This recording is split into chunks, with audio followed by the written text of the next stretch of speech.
Assalamualaikum warahmatullahi wabarakatuh.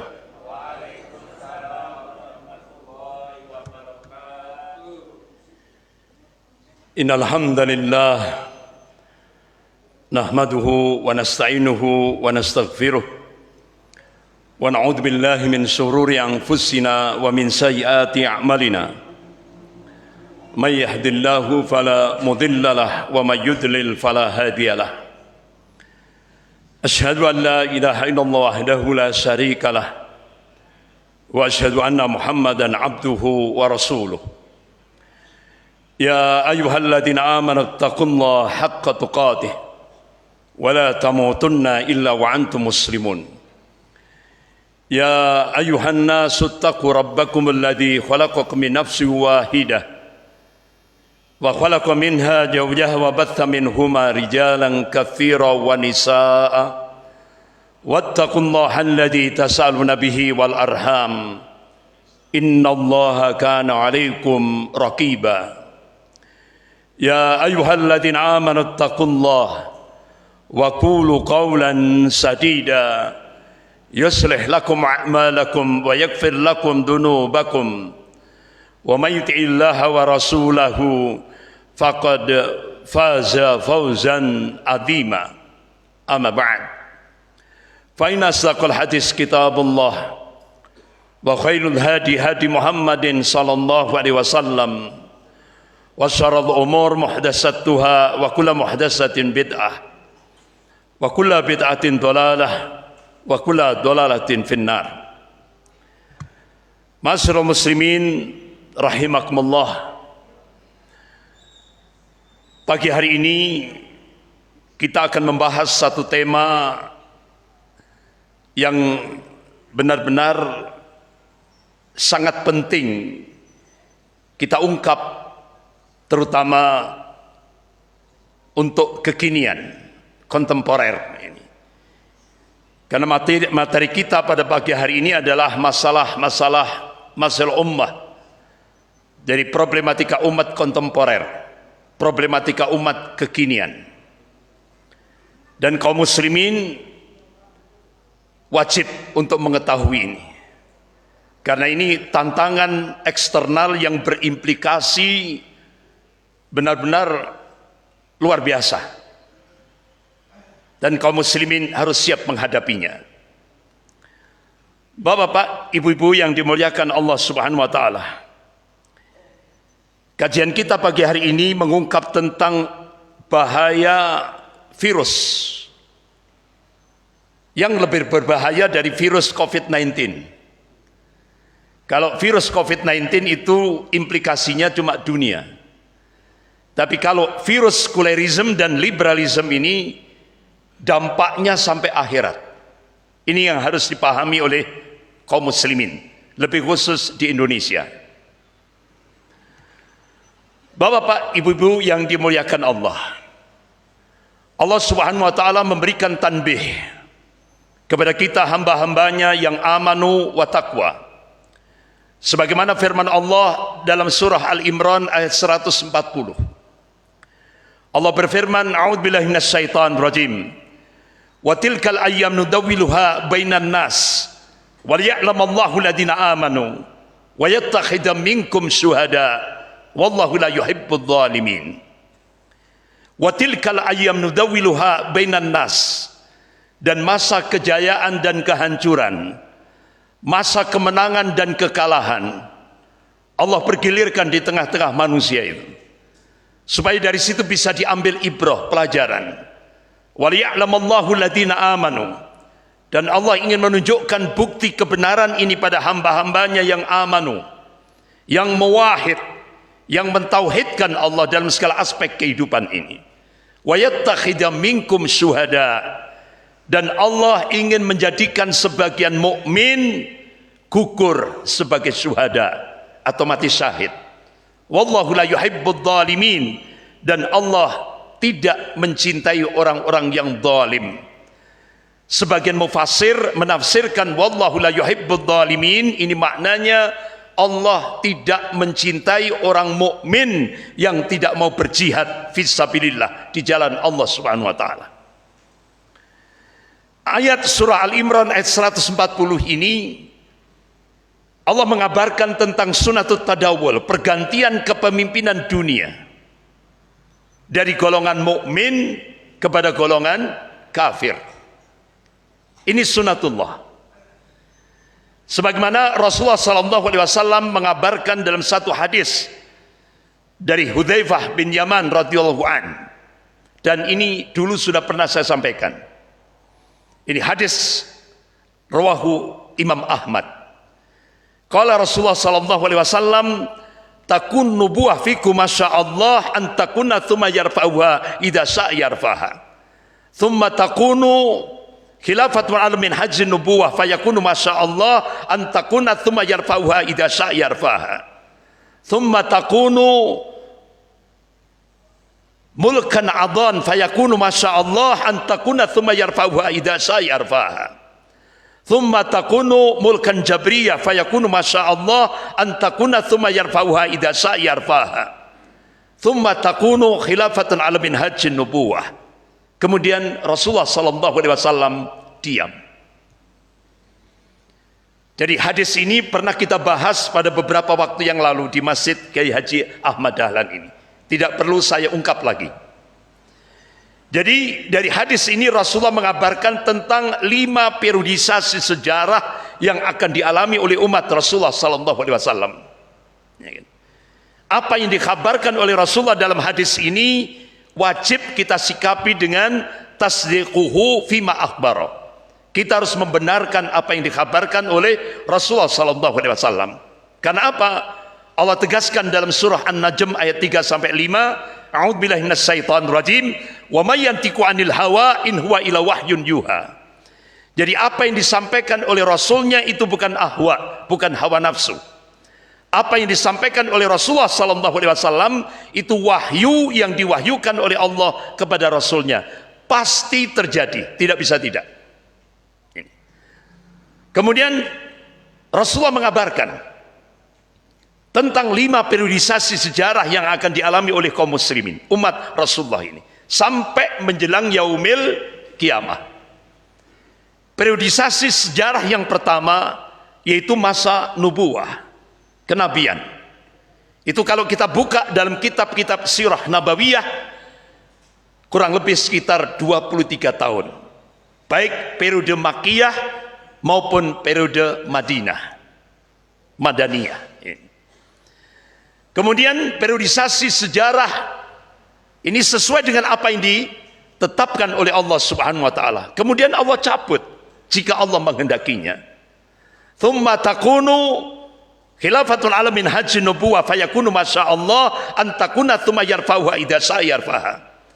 Kemudian Allah munculkan periodisasi sejarah yang kedua, yaitu masa khulafa ur-rasyidin. Al-Imam Ibnu Katsir rahimahullah dalam kitabnya Al-Bidayah wa Nihayah, bahkan pakar sejarah dunia Islam yaitu Syekh Profesor Dr. Ali Muhammad As-Salabi itu menulis kurang lebih periodisasi sejarah yang kedua ini kurang lebih sekitar 30 tahun, yaitu pada masa Khalifah Abu Bakar As-Siddiq radhiyallahu an, dilanjutkan Khalifah Umar bin Khattab radhiyallahu an, dilanjutkan Khalifah Utsman bin Affan radhiyallahu an, kemudian dilanjutkan Khalifah Ali bin Abi Thalib radhiyallahu an. Kemudian Rasulullah ini sesuai dengan apa yang dikehendaki oleh Allah Subhanahu wa taala. Kemudian Allah cabut jika Allah menghendakinya. Tsumma takunu mulkan adhan fayakunu masyaallah an takuna tsumma yarfa'uha idza sya'a yarfa'ha. Kemudian Allah munculkan periodisasi sejarah yang ketiga, yaitu mulkan adhan. Pakar sejarah dunia Islam seperti Syekh Profesor Dr. Ali Muhammad As-Salabi itu menulis mulai dari periode Muawiyah, Daulah Muawiyah, dilanjutkan Daulah Abbasiyah yang puncak Al-Hadrah Islamiyah ada di Baghdad, Irak. Kemudian dilanjutkan Daulah Utsmaniyah yang puncak Al-Hadrah Islamiyah ada di Andalusia. Bapak-bapak, ibu-ibu yang dimuliakan Allah, ini sesuai dengan apa yang dikehendaki oleh Allah Subhanahu wa taala. Kemudian Allah cabut jika Allah menghendakinya. thumma takunu mulkan jabriyah fayakunu masyaallah an takuna thumma yarfa'uha idza sa'yarfa'ha. Kemudian Allah munculkan periodisasi sejarah yang keempat, yaitu mulkan jabriyah, di mana kita hidup sekarang ini. Ini mulkan jabriyah. Artinya mulkan jabriyah itu Rasulullah SAW mengabarkan dalam kitab Sahih Muslim bab al-fitan wa asratus sa'ah. Jadi ini masa-masa yang dipenuhi oleh penguasa-penguasa diktator, penguasa yang menyengsarakan rakyatnya. Ini masanya ini, di mana kita hidup sekarang ini. Ini skopnya global, tidak hanya Indonesia, skopnya global, mendunia. Ini masa-masa yang cukup berat yang dialami oleh umat Rasulullah SAW. Kemudian Allah munculkan periodisasi sejarah yang kelima, yaitu pada masa Khalifatullah Al-Mahdi, yaitu Imam Mahdi. Beliau dikabarkan oleh Rasulullah dalam kitab Sahih Muslim bab Al-Fitan wa Asratus Sa'ah, beliau akan dibaiat di depan Ka'bah. Di mana tempatnya? Rasulullah mengabarkan antara Hajar Aswad dengan Maqam Ibrahim. Di tengah-tengah itulah beliau dibaiat, dan Rasulullah perintahkan kepada umatnya seluruh dunia untuk berbaiat kepada beliau, ya kan? Karena beliau adalah Khalifatullah Al-Mahdi, yaitu Imam Mahdi. Ini periodisasi sejarah yang kelima. Tapi kita nggak mungkin nutut sampai periode kelima, Bapak Ibu yang dimuliakan Allah. Karena Rasulullah sudah mengabarkan rata-rata umur umatku baina sittin wa sab'in, antara 60 sampai 70. Nah itu diprediksi 1500 Hijriah, sekarang 1444 Hijriah, berarti kurang 56 tahun. Jadi tinggal nambah saja Pak. Jadi kalau Bapak sekarang umur 60 tahun ditambah 56 tahun, nutut enggak? Gitu. Jadi insya Allah cucu-cucu kita nanti, cucu dan cicit-cicit kita nanti yang akan mengalami periodisasi sejarah yang kelima itu. Nah Bapak Ibu yang dimuliakan Allah, jadi periodisasi sejarah yang keempat ini oleh pakar-pakar sejarah dunia Islam seperti Syekh Profesor Dr. Ali Muhammad As-Salabi itu dihitung kurang lebih 1300 tahun. Berarti golongan mukmin ini pernah memimpin dunia ini sepanjang 1353 tahun. Dan ini diakui oleh pakar-pakar sejarah dunia Islam dan pakar-pakar sejarah dunia Barat. Contoh, ini pakar sejarah dunia Barat, namanya Arnold Toynbee. Jadi dia ini seorang kafir yang kafah. Apa kafir yang kafah itu Pak? Sempurna gitu. Jadi kafirnya itu sempurna. Jadi kebenciannya terhadap Islam itu sudah sampai ke ubun-ubunnya. Itu berarti dia seorang kafir yang kafah gitu. Jadi dia melakukan riset tahun 1954. Dan hasil risetnya ini, dia orang Britania, Inggris. Dibukukan. Dan bukunya ini jadi bestseller. Judulnya Civilization on Trial. Jadi ujian atas peradaban. Dia tulis, Islam pernah memimpin dunia ini sepanjang 1353 tahun. Diakui itu, Pak. Padahal dia seorang kafir yang kafir. Kemudian dia tulis dalam bukunya itu, dunia Islam akan kembali memimpin dunia ini. Kan luar biasa, Pak. Padahal dia seorang kafir yang kafir. Tapi dia meyakini masa depan ada di tangan Islam. Artinya apa?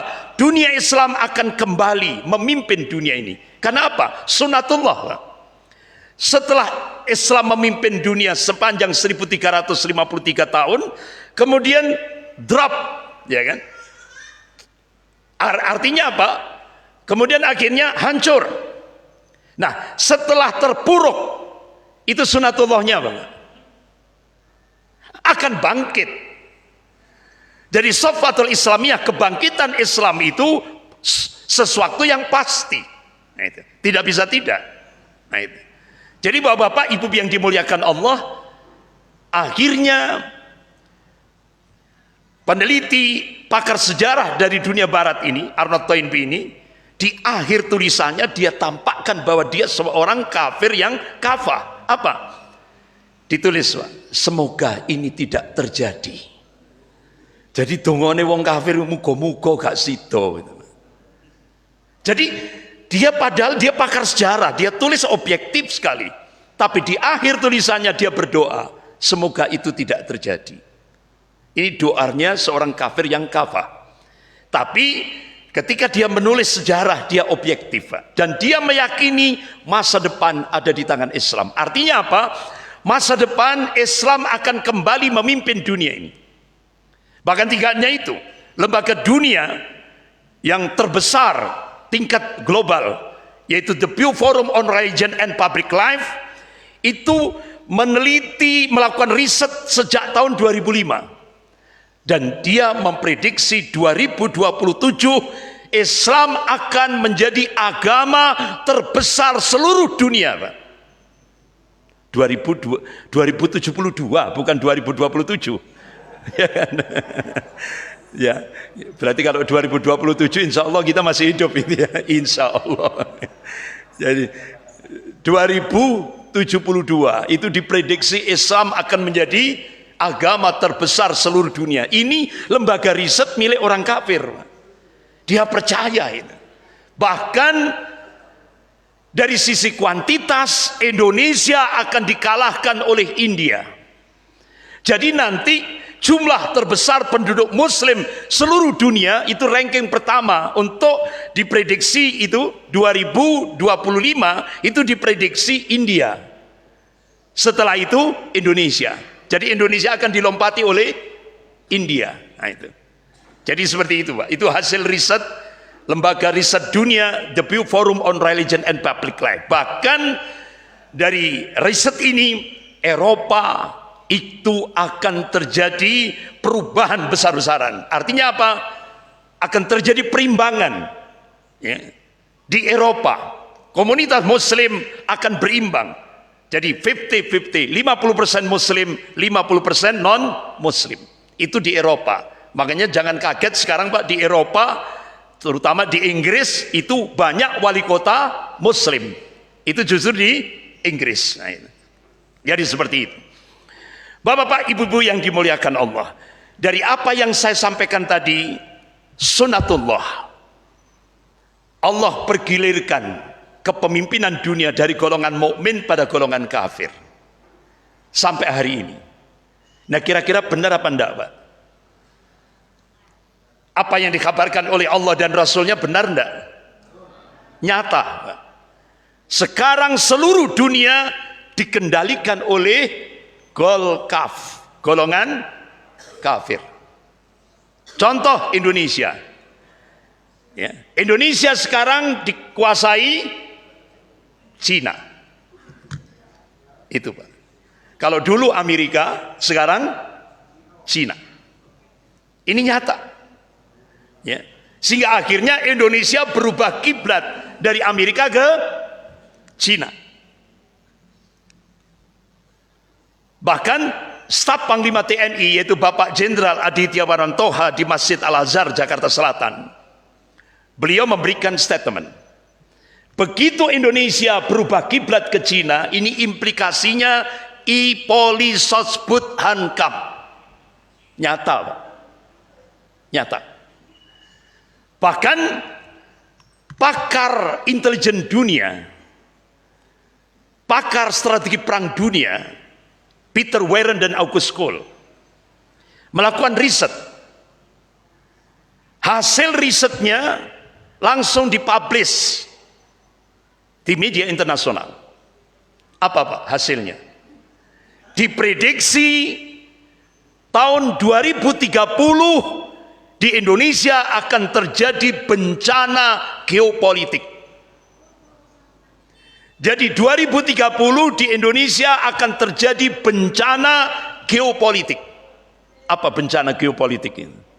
Artinya Indonesia sudah tidak punya kedaulatan lagi. Yang muncul adalah Indo-Cina. Tidak ada lagi Indonesia. Itu diprediksi 2030. Itu hasil riset itu Pak, hasil riset. Dua pakar intelijen dunia, dua pakar strategi perang dunia. Nah sekarang bagaimana respon dua mantan Panglima TNI, yaitu Bapak Jenderal Purnawirawan Djoko Santoso, Allahumma yarham, sudah meninggal beliau, dan Jenderal Purnawirawan Gatot Nurmantio. Begitu merespon hasil riset dua pakar intelijen dunia ini, dua pakar strategi perang dunia ini, Peter Warren dan August Cole ini, dua mantan Panglima TNI ini memberikan statement di media. Bisa jadi lebih cepat daripada tahun 2030. Indonesia akan terjadi bencana geopolitik. Artinya apa? Indonesia sudah tidak punya kedaulatan lagi. Kira-kira tanda-tandanya sudah muncul enggak Pak? Sudah. Yang pertama, Pak Luhut Binsar Panjaitan mengumumkan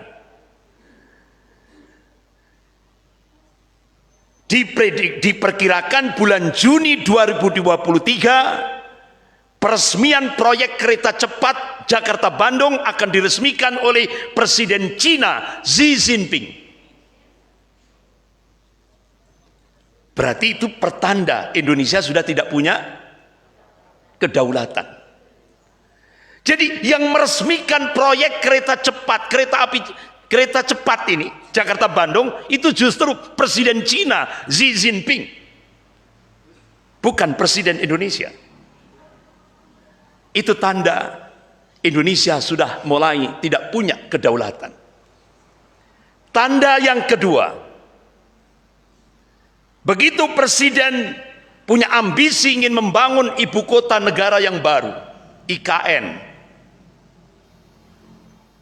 Padahal banyak pengamat-pengamat politik menyatakan itu bukan ibu kota Indonesia, tapi itu ibu kota Cina. Kenapa?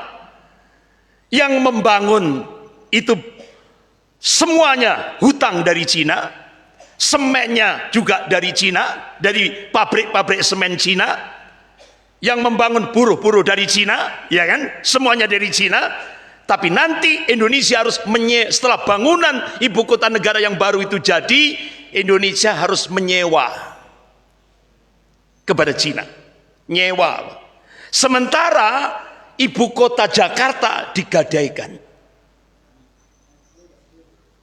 Ini akhirnya apa, Bapak-bapak, Ibu yang dimuliakan Allah? Untuk menuju kepada bencana geopolitik itu, akhirnya pemerintah mengeluarkan policy, kebijakan. Apa? Cina diberikan HGB, hak guna bangunan di ibu kota negara yang baru, IKN-nya itu 160 tahun. Artinya ini penjajahan tanpa perang. Namanya saja elegan, investasi. Jadi nama investasi itu ternyata artinya itu penjajahan. Jadi benar-benar elegan sekali kalau kita dengar investasi. Ternyata itu sebuah strategi penjajahan. Akhirnya pemerintah memberikan kebijakan Cina boleh masuk ke Indonesia dengan HGB, hak guna bangunan 160 tahun. Dan diberikan hak lagi apa? Bebas pajak selama 30 tahun.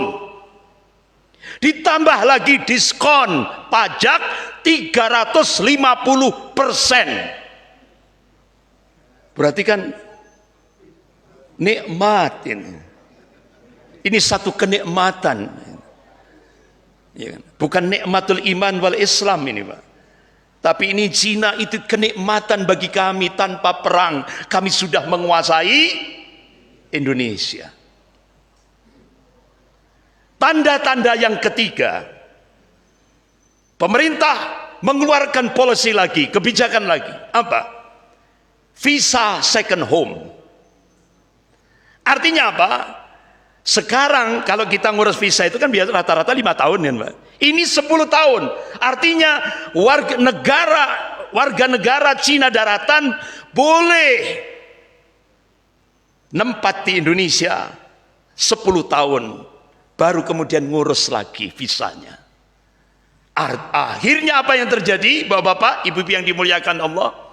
Begitu policy visa second home dimunculkan, akhirnya rakyat Cina daratan tiap hari memenuhi Bandara Soekarno-Hatta, Bandara Kendari, Bandara Manado. Tiap hari berbondong-bondong. Apalagi Wakil Perdana Menteri Cina Liu Yangdong ketika pidato di auditorium FISIP Universitas Indonesia, beliau mengungkap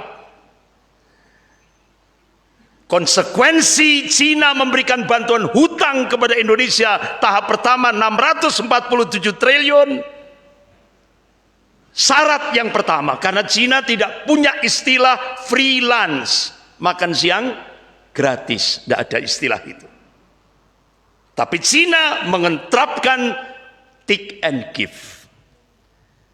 Kami beri hutang kepada Indonesia, tapi Indonesia harus mematuhi syaratnya. Apa syarat yang pertama? Cina mengajukan syarat yang pertama, agama harus dipinggirkan dalam kehidupan berbangsa dan bernegara. Itu artinya apa?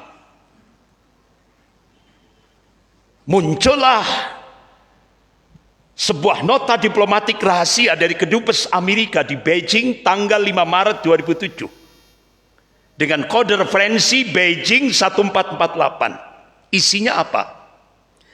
Pemerintah Cina akan melakukan akselerasi, percepatan, ingin menjadikan umat Islam di Indonesia itu Muslim sekuler. Pemerintah sekuler. Artinya apa? Agama hanya sebatas privat, pribadi. Tidak boleh digunakan, agama tidak boleh digunakan dalam kehidupan berbangsa dan bernegara. Itu, Pak. Kemudian syarat yang kedua, Cina mengajukan syarat yang kedua. Ketika Cina memberikan bantuan hutang tahap pertama 647 triliun. 10 juta rakyat Cina daratan wajib masuk Indonesia. Target 2020. Akhirnya Duta Besar Cina untuk Indonesia menyampaikan di depan wartawan, warga negara kami tiap tahun masuk ke Indonesia 2 juta per tahunnya. Sampai 2020 genap 10 juta.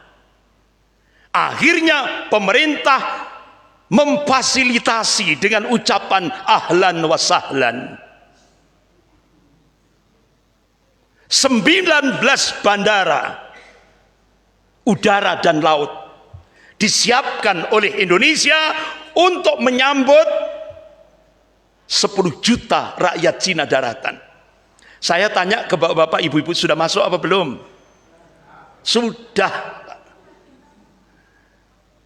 Bahkan diprediksi 2024 kalau 10 proyek reklamasi itu jadi, termasuk di Teluk Benoa Bali, akan ada 200 juta rakyat Cina daratan yang akan menempati 10 proyek reklamasi.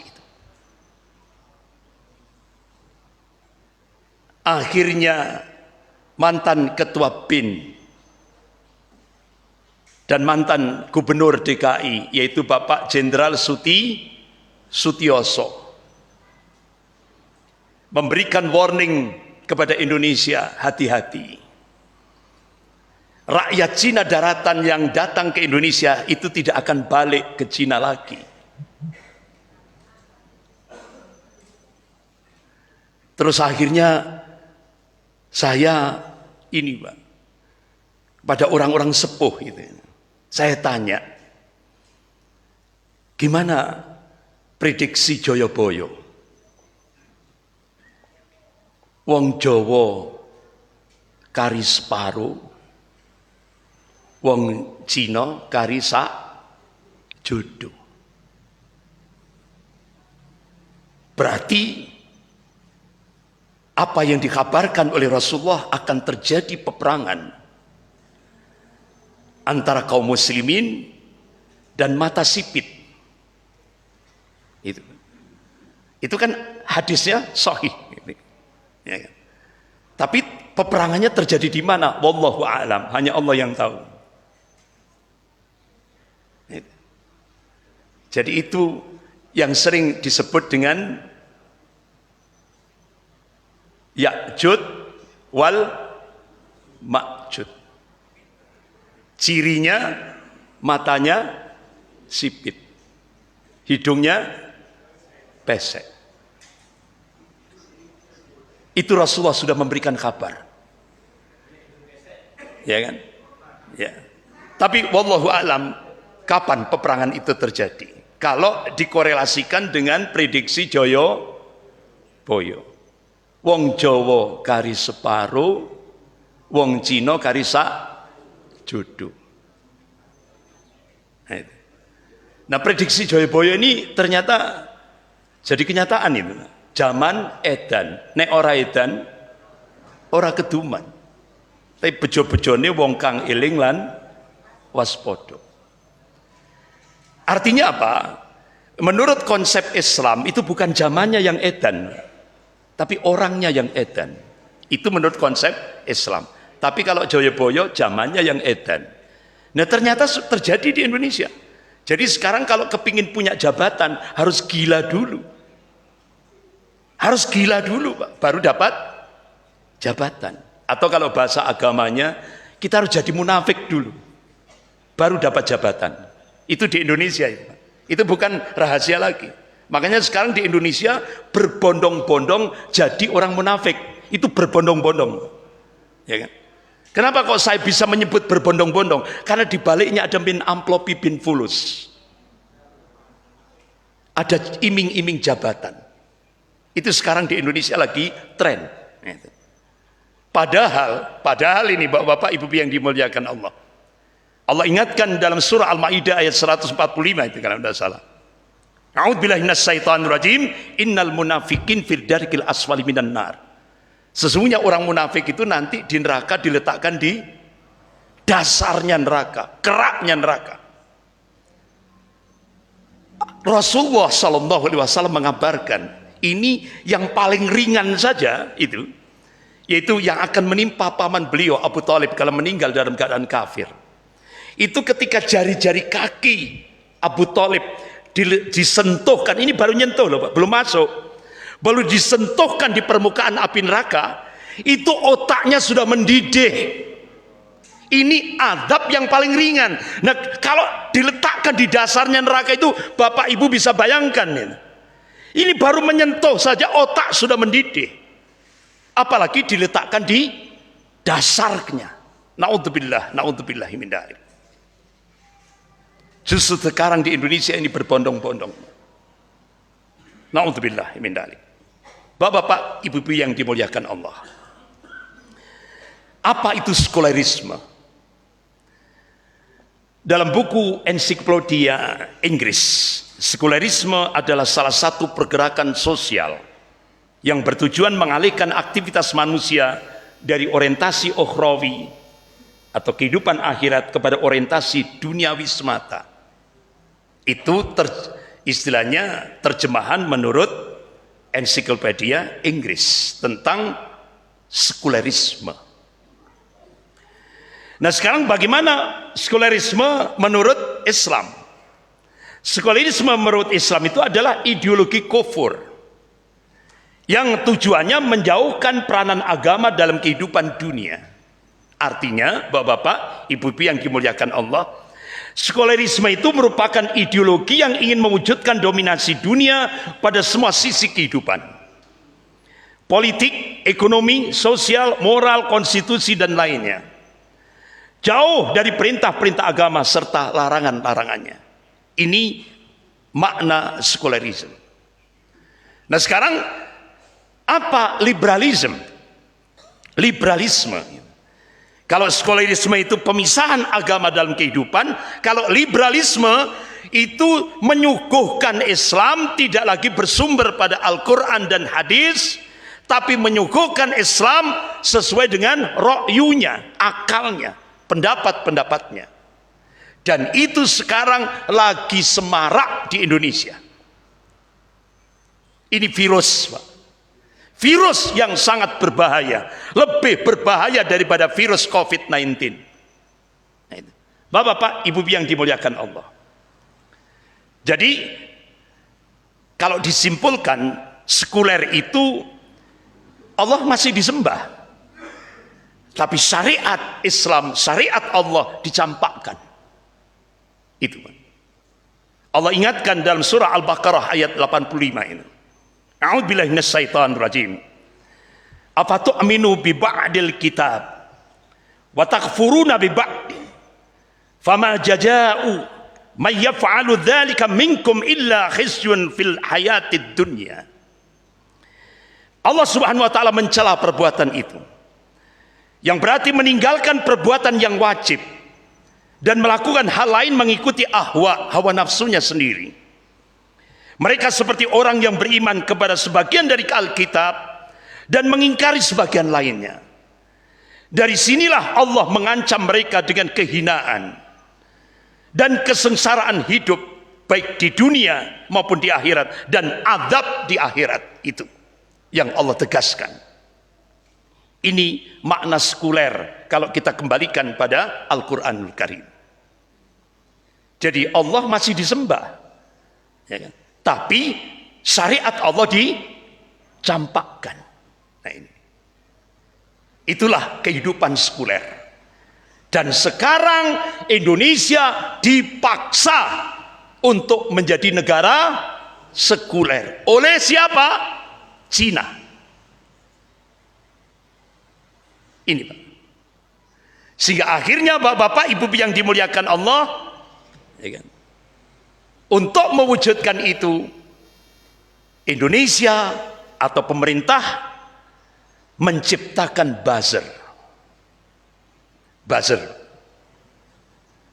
Di antaranya Ade Armando, Abu Janda, Denny Siregar, Eko Kontadi, Habib Kribo, Rudi Kamri, dan sebagainya dan sebagainya. Bahkan Dr. Rizal Ramli mengumumkan pemerintah menggaji penista-penista Islam ini mulai 2014 sampai sekarang 1,29 triliun untuk gaji penista Islam.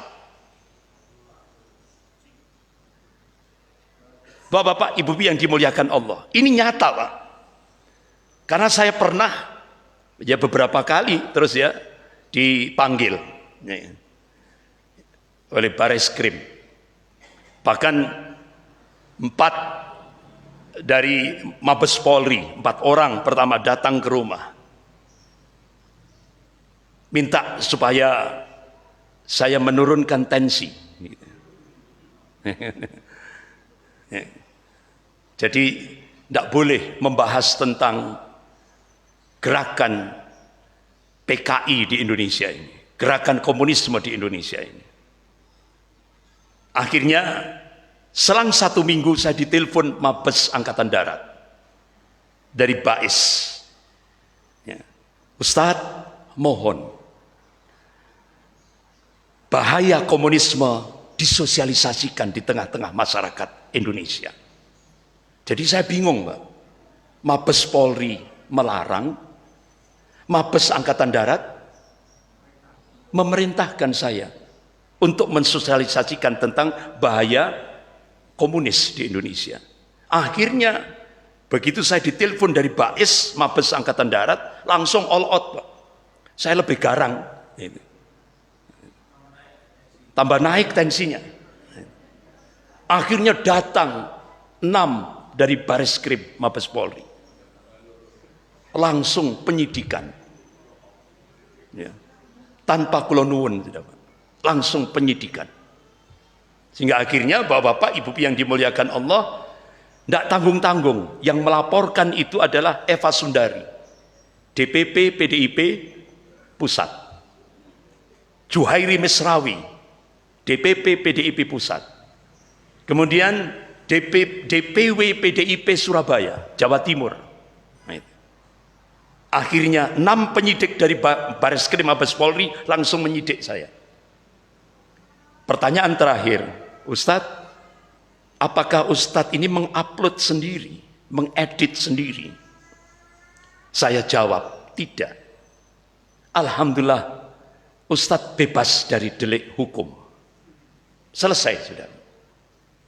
Jadi gugatan dari DPP PDIP Pusat, DPP PDIP Jawa Timur gagal.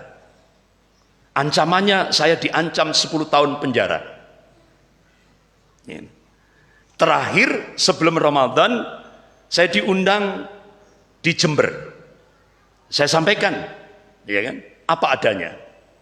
Ya, saya sampaikan apa adanya. Langsung saya dilaporkan oleh buzzer istana, langsung diproses di Polres Jember. Langsung saya menuju ke Bareskrim. Saya ditunjukkan video pada saat saya ceramah di masjid di Jember, karena lokasinya di Jember. Akhirnya saya minta tolong video itu diputar lagi. Pertanyaan terakhir dari Bareskrim, apakah ini statement pribadi Ustadz? Apa gimana? Coba diputar lagi video itu. Akhirnya apa yang saya sampaikan di video itu resmi dari keputusan Majelis Ulama Indonesia Pusat. Itu hasil istimewa ulama ketiga di Hotel Sentul Bogor, dan saya diundang pada saat itu. Kemudian konferensi pers Majelis Ulama Indonesia Pusat disampaikan oleh Kiai Haji Muhyiddin, kemudian Kiai Haji Dr. Anwar Abbas, termasuk pimpinan Pusat Muhammadiyah, itu menyampaikan resmi. Akhirnya dari Bareskrim koordinasi dengan pimpinannya, kemudian langsung kembali ke saya, Ustadz, menurut pimpinan ini selesai. Kira-kira undangan yang ke rumah itu yang dari Polri boleh tidak diminta lagi? Ya monggo silakan. Akhirnya saya serahkan. Artinya setelah dipelajari hasil penyidikan dari Bareskrim ini, saya terlepas dari delik hukum. Karena apa? Itu konvensi pers resmi dan itu disut stasiun televisi nasional. Akhirnya saya bebas. Terakhir saya tanya kepada Bareskrim yang penyidiknya itu, saya boleh tidak melakukan gugatan balik kepada buzzer istana? Tidak bisa Ustaz. Buzzer istana itu dilindungi negara, digaji oleh negara. Astagfirullah. Dari sinilah bapak-bapak, ibu yang dimuliakan Allah, saya semakin yakin. Jadi ternyata imperialisme Cina itu benar-benar mencengkeram Indonesia. Cengkeramannya sudah ngedahsyat. Artinya apa? Buzzer-buzzer itu digunakan untuk melecehkan Allah, melecehkan Rasulullah, melecehkan Al-Quran, melecehkan Islam, melecehkan ulama. Dan ini digaji oleh negara dari APBN, dilindungi oleh negara. Sehingga ketika saya melakukan gugatan balik, itu dari polisi sudah mengatakan nggak bisa Ustaz, karena mereka semuanya itu dilindungi oleh negara. Itu kalau buzzer-buzzer ini Pak di Brunei mati sudah, dihukum mati sudah itu, ya kan? Kenapa? Dia sudah melecehkan Allah, dia lecehkan Rasulullah, dia lecehkan Al-Quran, dia lecehkan Islam, dia melecehkan ulama. Sampai Ketua Majelis Ulama Indonesia Pusat kirim surat resmi ke Bareskrim Mabes Polri agar Ade Armando segera ditangkap. Kenapa? Dia sudah di akun Twitternya sudah melecehkan Allah, melecehkan Rasulullah, melecehkan Al-Quran, melecehkan ulama. Tapi Bertahun-tahun surat resmi dari Majelis Ulama itu tidak diindahkan. Karena penista kalau dulu zaman Orde Baru, musuh Pancasila itu PKI dan penista agama. Nah sekarang sejak 2014 musuh Pancasila itu agama. Sementara penista agama itu dilindungi oleh negara, digaji oleh negara dari APBN, dari pajak-pajaknya umat Islam se-Indonesia ini, termasuk umat Islam di Banyuwangi ini. Itu bapak-bapak, ibu-ibu yang dimuliakan Allah.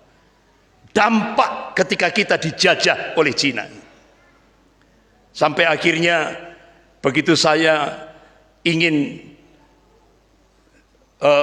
ceramah dengan tema penjajahan Cina di Indonesia, membongkar penjajahan Cina di Indonesia, langsung dari Polda Jawa Timur datang ke rumah. Ustaz, hentikan itu. Loh, saya tujuan mengungkap penjajahan Cina untuk Indonesia itu, saya cinta kepada Indonesia.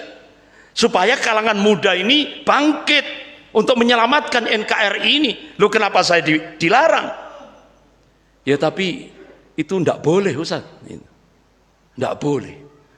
Sehingga akhirnya ketika saya kuliah subuh, saya didekati. Ustaz, ini di Jawa Timur mulai dari Surabaya sampai kecamatan itu semua sudah jadi jongosnya Cina. Itu sekarang mulai dari wilayah sampai camat, sampai kecamatan itu sudah jadi jongosnya Cina. Inilah realitas. Tapi sementara umat Islam tenang-tenang saja. Ini. Bapak-bapak, ibu-ibu yang dimuliakan Allah. Balik sekarang, bagaimana implikasinya bagi ormas-ormas Islam di Indonesia?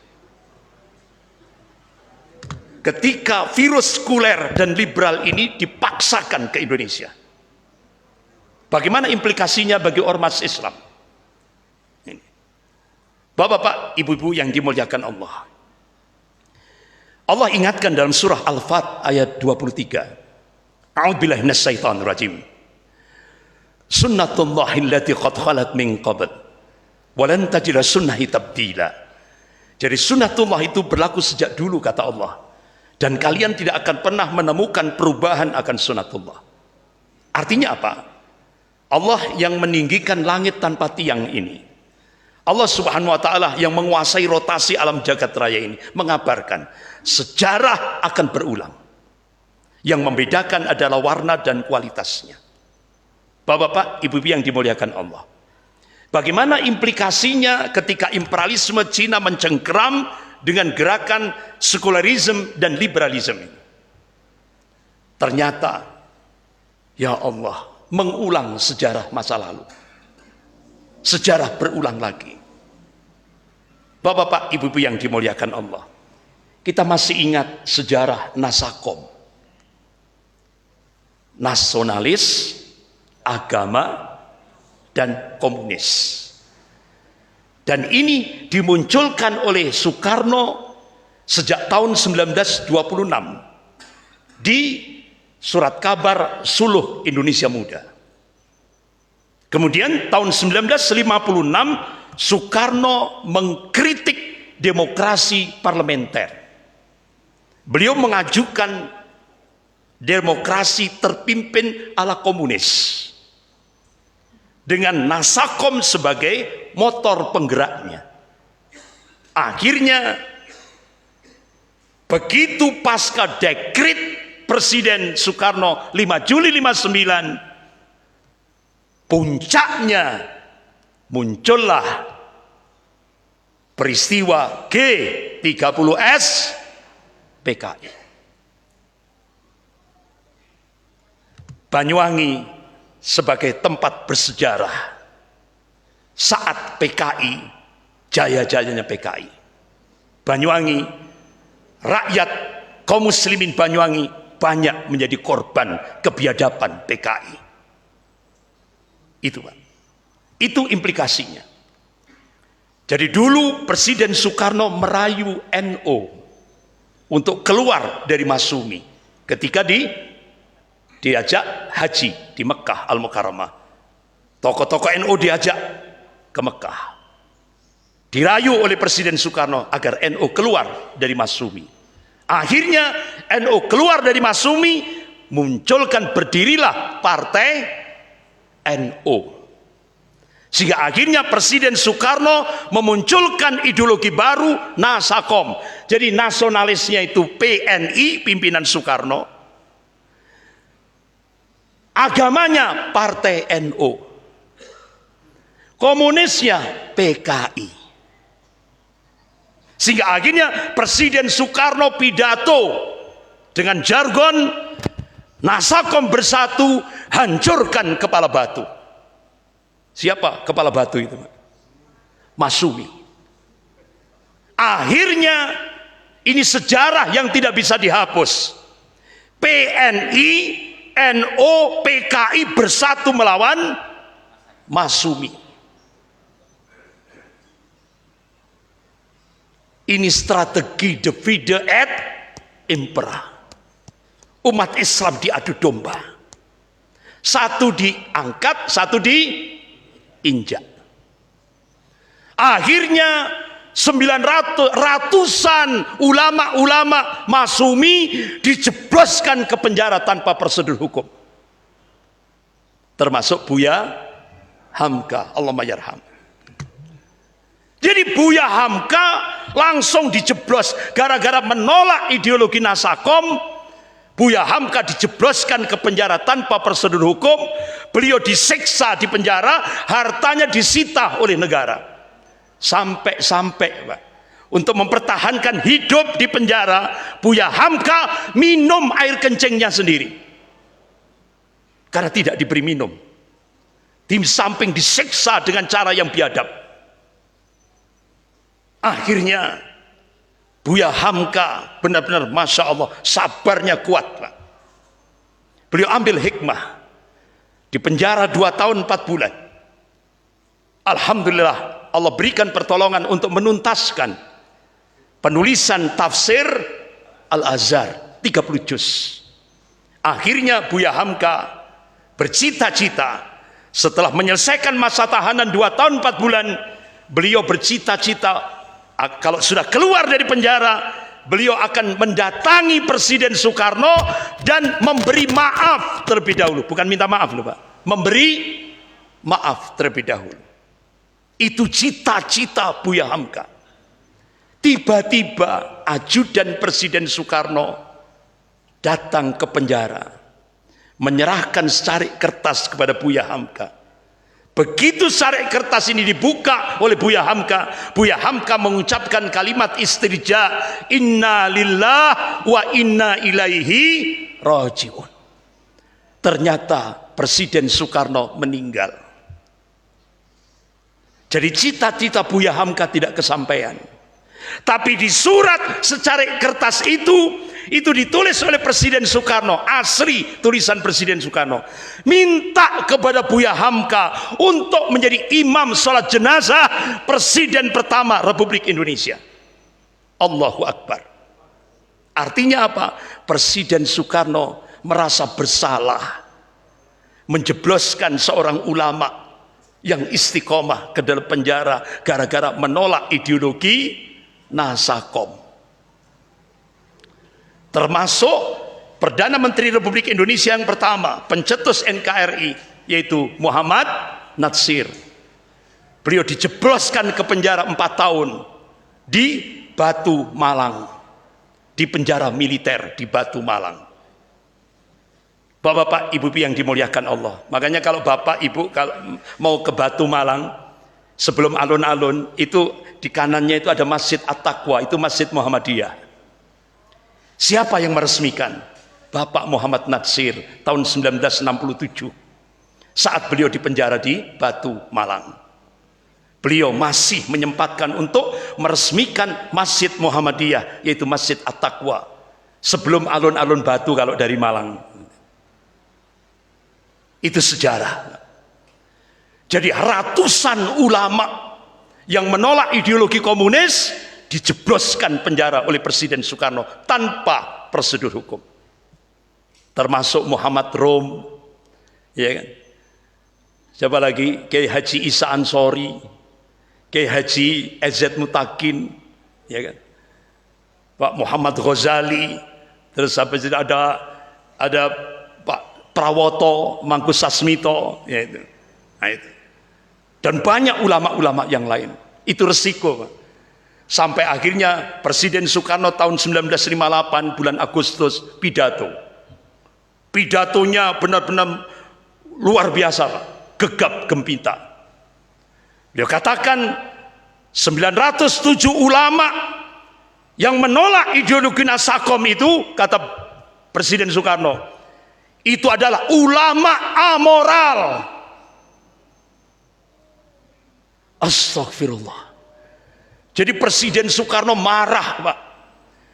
907 ulama yang melakukan Muktamar Alim Ulama di Palembang tahun 1957 itu dikatakan oleh Presiden Soekarno itu ulama amoral.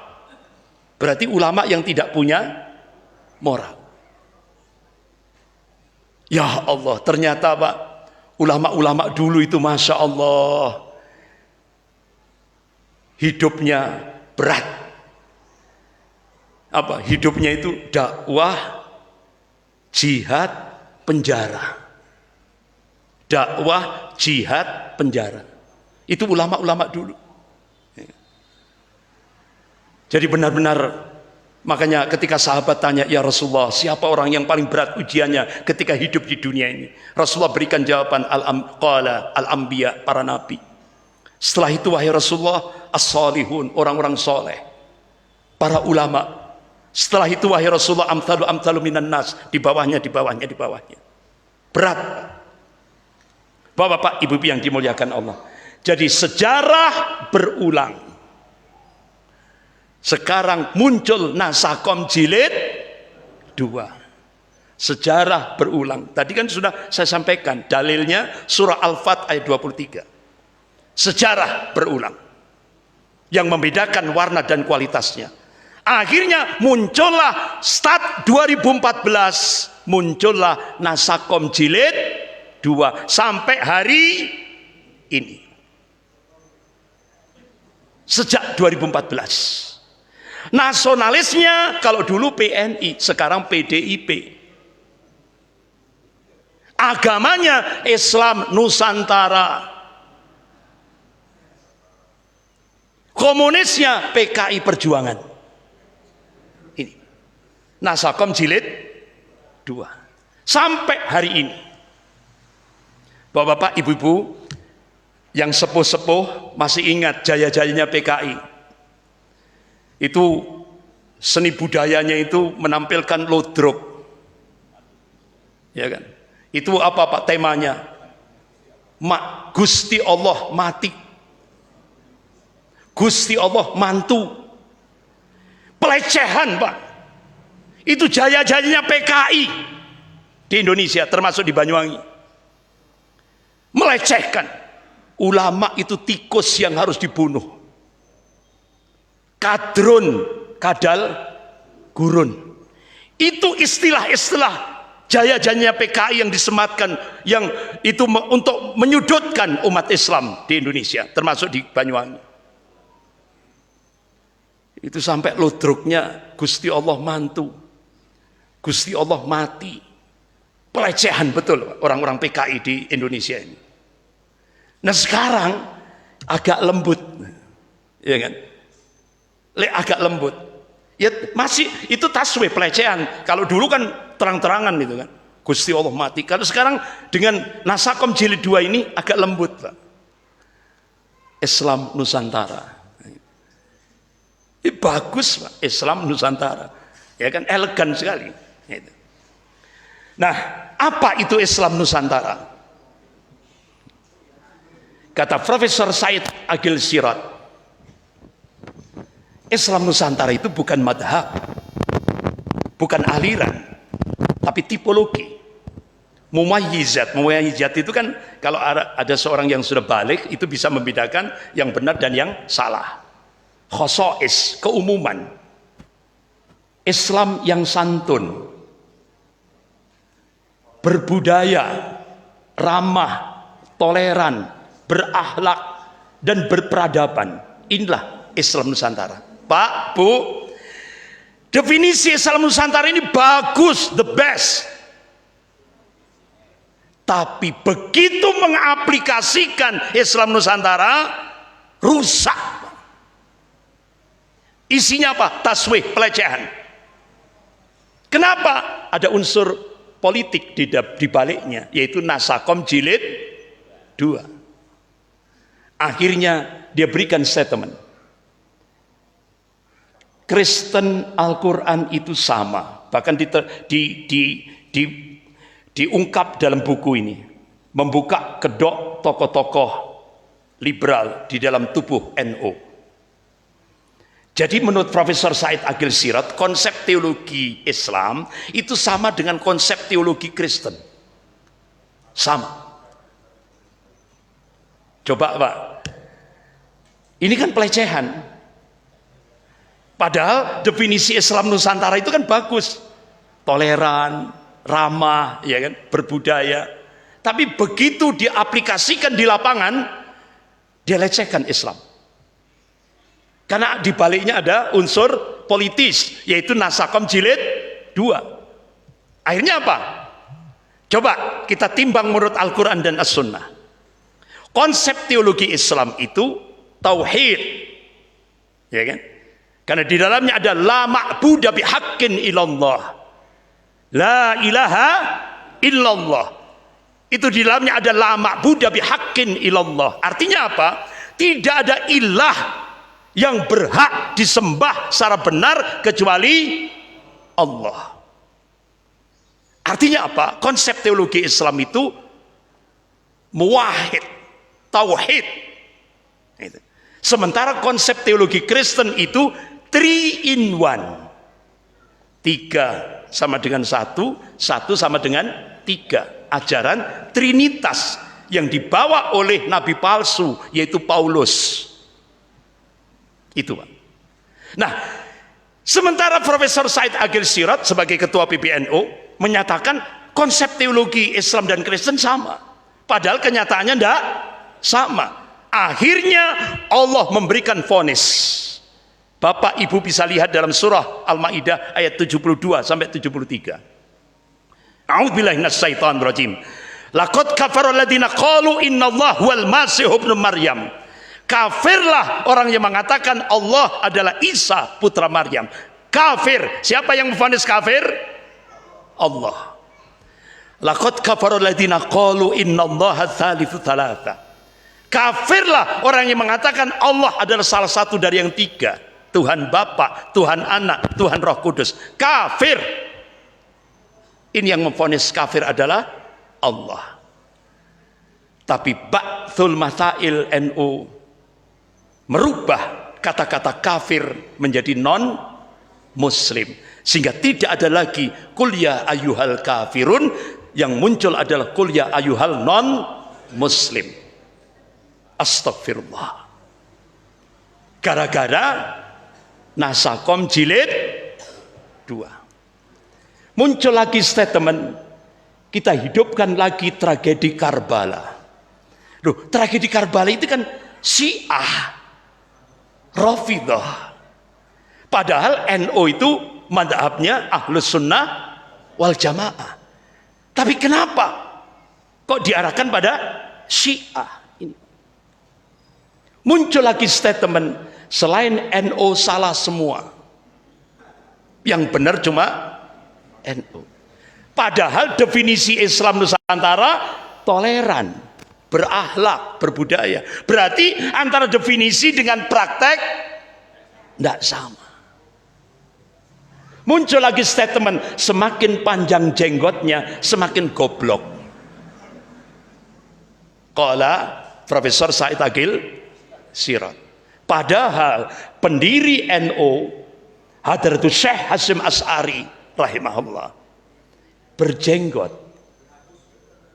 Bahkan tokoh ulama yang dimuliakan yaitu Syekh Abdul Qadir kalau bila di Syam itu menyebut Al-Jilani, kalau di Indonesia Al-Jailani, itu juga berjenggot. Bahkan ulama Mekah yang dimuliakan, tokoh-tokoh NU di Indonesia yaitu Buya Sayyid Maliki, itu juga berjenggot. Begitu juga Wali Songo juga berjenggot. Kenapa? Karena Rasulullah perintahkan. Qala Rasulullah sallallahu alaihi wasallam, khaliful yahud, khalifun nasara, khaliful majusi. Berbedalah kalian dengan Yahudi, Nasrani, Majusi. Tampil beda. Tapi kata beliau, berjenggot itu mengurangi kecerdasan. Geger otaknya. Semakin panjang jenggotnya, makin goblok. Astagfirullah. Ini taswif, pelecehan terhadap sunnah Rasulullah sallallahu alaihi wasallam. Muncul lagi statement, cadar bukan ajaran Islam. Cadar bukan ajaran Islam. Coba Pak. Padahal NU itu madhabnya Imam Syafi'i, ya kan? Imam Syafi'i rahimahullah. Imam Syafi'i dalam kitab Al-Um, kitab fikihnya, itu cadar itu hukumnya wajib. Tapi kata beliau, cadar bukan ajaran Islam. Jadi antara definisi dengan prakteknya bertentangan. Kemudian muncul lagi, non muslim jangan disebut kafir. Ini tadi sudah kita bahas tadi ya. Jadi oleh ketua PBNU tidak boleh lagi ngomong kafir, ya kan? Sehingga akhirnya ketua GP Ansor yaitu Pak Yakut Kumas terbang ke Vatikan memberikan piagam, ya kan? Piagam dari GP Ansor. Ya otomatis Pak, Paus Benediktus 16 apa ucapannya? Jazakallah khair. Terima kasih. Anda merubah kafir menjadi non muslim. Berarti Paus Benediktus 16 ini benar-benar berbahagia sekali menerima Pak Yakut Kumas. Nggak taunya Pak Mukidi langsung, oh ini orang yang cocok untuk saya ini. Akhirnya Pak Yakut Kumas langsung dilantik menjadi Menteri Agama. Artinya apa? Filosofinya nabok nyileh tangan. Artinya apa? Untuk menghancurkan Islam pakai orang Islam itu. Kemudian Profesor Said Agil Sirot menegaskan, ini Nasakom jilid 2 ini. NU nggak usah takut malaikat mungkar nangkir. Kalau ditanya man rabbuka, jawab saja pengikutnya Hasyim Asy'ari. Coba pertanyaannya man rabbuka, siapa Tuhanmu? Kan kalau jawaban yang pas itu kan Allah. Nah, itu. Tapi kata Profesor Said Agil Sirot mengatakan, ya katakan saja, jawab saja pengikut Hasyim Asy'ari masuk surga. Ini astagfirullah. Inilah. Nah sampai akhirnya muncul di media cetak, media elektronik, Ketua PBNU waktu itu Profesor Said Agil Sirot menegaskan, cikal bakal teroris itu rajin sholat malam, rajin puasa, rajin menghafal Quran. Itu cikal bakal teroris. Berarti bapak-bapak semua ini teroris. Menqala Profesor Said Agil Sirot. Jadi ciri teroris itu senang sholat malam, senang puasa, senang menghafal Quran. Nah, inilah yang bahkan sampai Profesor Said Agil Sirot memberikan anugerah kepada Bapak Luhut Binsar Panjaitan. Beliau itu adalah NU cabang Kristen. dinobatkan Pak Luhut bin Sarpanjaitan itu NU cabang Kristen. Nah, Bapak-bapak, Ibu yang dimuliakan Allah, sampai muncul di media Profesor Kiai Haji Said Agil Sirot menegaskan negara Cina itu bukan negara komunis. Yang dimaksud negara komunis itu adalah negara Arab. Coba lah Pak, kita dibuat bodoh Pak. Padahal selama ini di media itu kan apa? Kongres Partai Komunis Cina, iya kan? Itu. Tapi menurut Profesor Said Agil Sirot, Cina itu bukan negara komunis. Yang negara komunis itu negara Arab katanya. Astagfirullah. Jadi kita dibuat dungu, dibuat bodoh oleh pimpinan Nahdlatul Ulama, yaitu Profesor Said Agil Sirot. Akhirnya Profesor Said Agil Sirot di media mengucapkan umat Islam Indonesia jangan mengganggu politik Cina karena Cina itu NU cabang Cina. Ini. Nah, akhirnya Bapak Profesor Said Agil Sirot di beberapa media di Detik News menegaskan tidak ada Indonesia kalau tidak ada pasukan Cina. Nah, ini saya bolak-balik Pak buka buku-buku sejarah, itu tidak ketemu.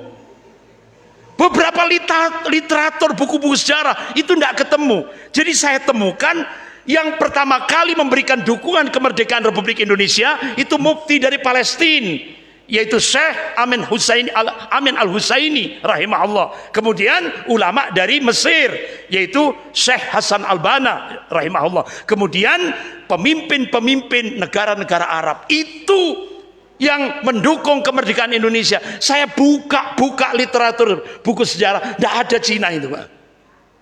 Tapi sekarang baru kali ini kata beliau, tidak ada Indonesia kalau tidak ada pasukan Cina. Akhirnya Bapak-bapak, Ibu yang dimuliakan Allah, akhirnya ketemulah saya menemukan buku sejarah, ternyata pasukan Cina di Indonesia itu diciptakan oleh penjajah Belanda, namanya Laskar Cina Poh Antui. Jadi ternyata Bapak-bapak, Ibu yang dimuliakan Allah, saya buka buku sejarah, ternyata pasukan Cina, yaitu Laskar Cina Poh Antui itu diciptakan oleh penjajah Belanda, tugasnya untuk memata-matai pribumi. Jadi kalau orang-orang pribumi tidak membayar upeti, langsung dibunuh oleh pasukan Cina yang ada di Indonesia ini. Dan pasukan Cina, Laskar Cina Poh Antui itu benar, itu banyak sejarah memunculkan dia memperkosa wanita-wanita pribumi. Jadi dia anteknya penjajah. Nah sekarang oleh Profesor Said Agil Sirot jadi pahlawan Indonesia. Kita dibuat bodoh gitu. Akhirnya saya buka jejak digitalnya. Nah jejak digital itu kan sadis Pak. Kenapa? Kan tidak bisa dihapus. Jejak digital itu tidak bisa dihapus Pak. Itu sadis itu. Nah akhirnya saya ketemukan jejak digitalnya. Kenapa beliau sampai memberikan statement seperti itu? Ternyata dapat min amplopi bin fulus dari Duta Besar Cina untuk Indonesia sebesar 100 juta rupiah. Astagfirullah.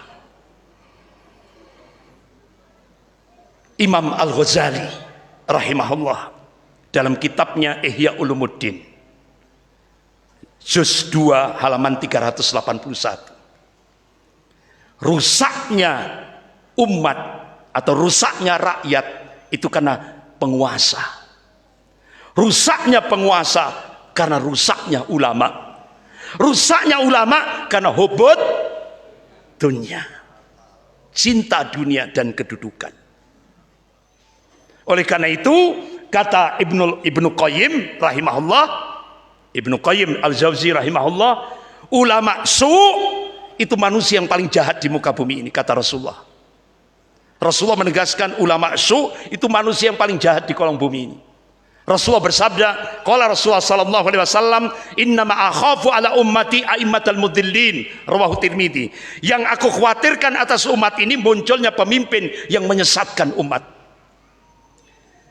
Kata Ibnu Qayyim al-Jauzi rahimahullah, ulama su itu dengan ucapannya dia mengajak ke surga, tapi dengan perbuatannya dia ngajak ke neraka. Itulah ciri ulama su. Oleh karena itu Buya Hamka menegaskan rusaknya rakyat tidak lain adalah karena rusaknya para penguasa. Rusaknya penguasa karena rusaknya ulama. Itu Buya Hamka menegaskan seperti itu. Bapak-bapak, ibu yang dimuliakan Allah, alhamdulillah ternyata di tubuh NU masih ada ulama yang lurus. Makanya disebut ulama garis lurus, NU garis lurus. Alhamdulillah.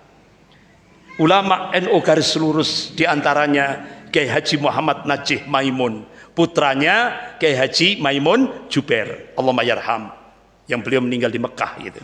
Jadi ini putranya Kiai Haji Muhammad Najih Maimun, Rembang. Ya. Beliau memberikan statement, Islam Nusantara itu hadir di saat kaum liberal dan para pembajak akidah beranggapan bahwa Islam yang sekarang ini dianggap gersang, terkekang, dan kearab-araban. Ada doktrin sesat di balik lahirnya wacana Islam Nusantara itu. Jadi ada misi pluralisme agama atau keyakinan yang menganggap semua agama sama. Di balik istilah Islam Nusantara di situ juga ada tujuan politik, yaitu Nasakom Jilid 2. Itu Pak. Yang jelas munculnya ide tersebut, kata beliau, menimbulkan konflik dan taskik pendangkalan akidah di tengah-tengah umat Islam di Indonesia ini, serta menambah iftirak, menambah perpecahan di tengah-tengah kaum muslimin di Indonesia. Ini nasihat ulama NU garis lurus. Bahkan Habib Rizik Syihab juga memberikan nasihat. Penolakan umat Islam bukan pada soal Islam Nusantara atau Islam berkemajuan ala Muhammadiyah atau Islam kafah atau Islam hadori atau Islam madani atau lainnya, tapi pada fakta dan realita bahwa sejumlah pentolan NU lewat visi Islam Nusantaranya ini secara terbuka mengembangkan ajaran sesat dalam bentuk menolak syariat, menista khilafah, lalu benci Arab dan memuji-muji Cina komunis. Ini kata Habib Rizik Syihab. Kemudian mengarab-arabkan ajaran Islam dan memperolok-olok cadar, jubah, gamis, sorban, jenggot, serta menghina habaib sebagai dzurriyyah Rasulullah SAW, lalu membela kepemimpinan kafir di tengah umat Islam, juga pro Israel. Ini nasihat Habib Rizik Syihab. Makanya bapak-bapak, ibu yang dimuliakan Allah, ada 3 yang sangat krusial dalam fikih Islam Nusantara yang dikembangkan di Indonesia. Yang pertama yaitu bolehnya memilih pemimpin kafir dan taat kepada pemimpin kafir. Akhirnya itu dilaksanakan pada saat pertarungan, yaitu antara Ahok dengan Anies di DKI, sehingga akhirnya kalangan Islam Nusantara mendukung Ahok. Kemudian yang kedua yang sangat krusial dalam fikih Islam Nusantara, menerima pluralisme agama, satu keyakinan yang menganggap semua agama sama, padahal ulama-ulama Ahlus Sunnah wal Jamaah sepakat kalau kita menerima pluralisme agama itu masuk wilayah, masuk nawakidul Islam, pembatal keislaman. Artinya apa? Syahadatnya batal, gugur imannya. Itu Pak. Nah sekarang muncul lagi salam pluralisme agama, dan itu diamalkan mulai dari presiden sampai RT. Ini nyata Pak, saya bukan guruan, nyata mulai dari presiden sampai RT. Assalamualaikum, salam sejahtera, selamat pagi, om, ya, santi-santi, nano budayo, kemudian salam sejahtera, terus lagi salam kebajikan, udah lengkap. Alhamdulillah, satu-satunya pengurus Majelis Ulama seluruh Indonesia yang berani mengeluarkan fatwa haram hukumnya mengucapkan salam pluralisme agama adalah Majelis Ulama Jawa Timur yang dipimpin oleh Kiai Haji Abdul Somad Bukhari. Sehingga akhirnya fatwa Majelis Ulama Jawa Timur yang mengharamkan salam pluralisme agama ini didukung Majelis Ulama seluruh Indonesia.